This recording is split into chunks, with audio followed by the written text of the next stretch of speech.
दुनिया की सबसे बड़ी जमहूरिया कहलाने वाला भारत आज हिंदुत्व के दहशतगर्दों के हाथों यरगमाल बन चुका है। न सिर्फ भारत में बसने वाली तमाम अक़लियतें बल्कि तमाम हुकूमती इदारे बशमूल अदलिया सभी मोदी हुकूमत के सामने बेबस हैं। इसकी जिंदा मिसाल हाल ही में भारतीय सुप्रीम कोर्ट का मकबूजा जम्मू और कश्मीर में आर्टिकल 370 को ख़त्म करने के मोदी हुकूमत के फैसले की तौसीक करना है। ये फैसला न सिर्फ भारत के गैर कानूनी ज़ेर तसल्लुत जम्मू और कश्मीर के लोगों के लिए हैरान कुन और नाकाबिले कबूल है, बल्कि भारत के सियासी हलकों के लिए भी हैरान कुन है। We respectfully disagree with the judgment on the manner in which Article 370 was abrogated. We reiterate the CWC resolution of 6th August 2019 that Article 370 deserved to be honored until it was amended strictly in accordance with the Constitution of India.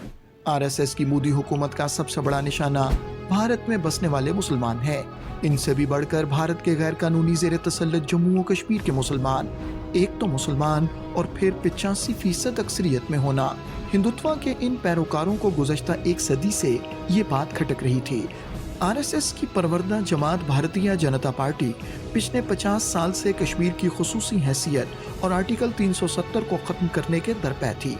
मकबूजा Jammu और कश्मीर के साबिक वज़ीर आला उमर अब्दुल्ला ने वाज़ेह किया है कि भारतीय अदलिया का ये फैसला एक तो मोदी हुकूमत के दबाव में किया गया और दूसरा भारतीय जनता पार्टी को अपने इन मज़मूम अज़ाइम को अमली जामा पहनाने में 50 साल का अरसा लगा। Have you sort of made peace with the notion that the BJP will rule India forever and that we will never have a government other than the BJP at the center? I haven't made peace with that notion. I believe that governments come and governments go. Yes, today the BJP reigns supreme. They have the upper hand. I mean, the BJP struggled for more than 50 years to get to where it has today. So, I mean, why would you expect us to give up our struggle? We believe we are right. The BJP believes it's right. So fine, we'll agree to disagree with each other. अक़वाम मुत्तहिदा में पाकिस्तान की साबिक सफ़ीर doctor Maliha Lodhi का कहना है कि भारतीय supreme court का यह फैसला गैर मुतवक्को नहीं था और भारतीय अदलिया के इस फैसले से मकबूजा जम्मू और कश्मीर की बैनुल-अक़वामी हैसियत पर कोई असर नहीं पड़ता। ये बिल्कुल हैरान कुन नहीं था, ये एक्सपेक्टेड था।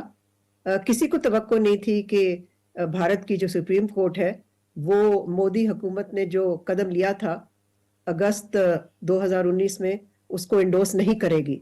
तो ये तो वहां तक बात तो सबको मालूम थी कि ये होगा इसी तरह।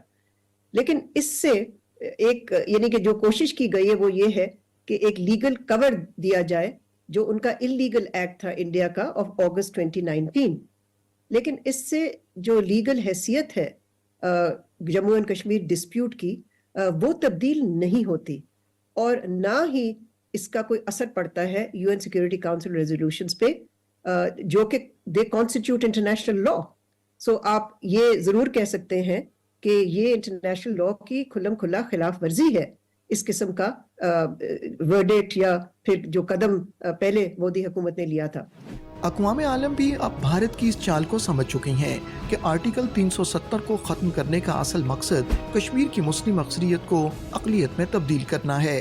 That BJP ultimately wants to change the demographic character of the Muslim majority region by allowing non-Kashmiri to buy land there. They want to directly run the state, and some say like the main idea was to exploit the resources as well.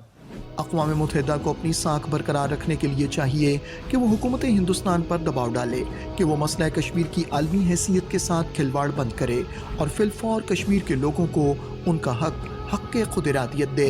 अक़वाम मुत्तहिदा को अपनी writ बरकरार रखना होगी, इस मुहतरम इदारे से भी मुतनफ़्फ़र हो जाएं।